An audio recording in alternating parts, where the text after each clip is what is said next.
किताब के लिए चाइनीज में लफ्ज इस्तेमाल होगा, उसे कहेंगे शू। शू, श उ शू, श उ शू मीन्स किताब। शू किताब। घर के लिए च्या, च या च्या, च या च्या। च्या मीन्स घर यानी होम। च्या, चा या च्या। मैं के लिए जो इस्तेमाल होगा वो है वो।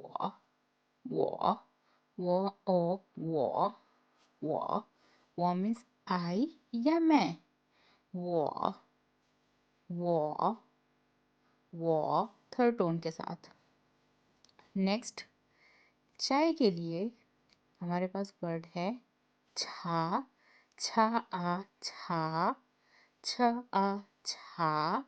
छा मीन्स चाय, टी। छा आ छा।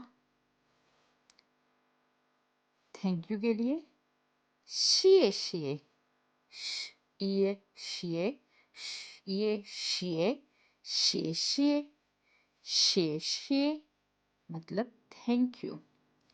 शिए शिए। पानी के लिए श्वे।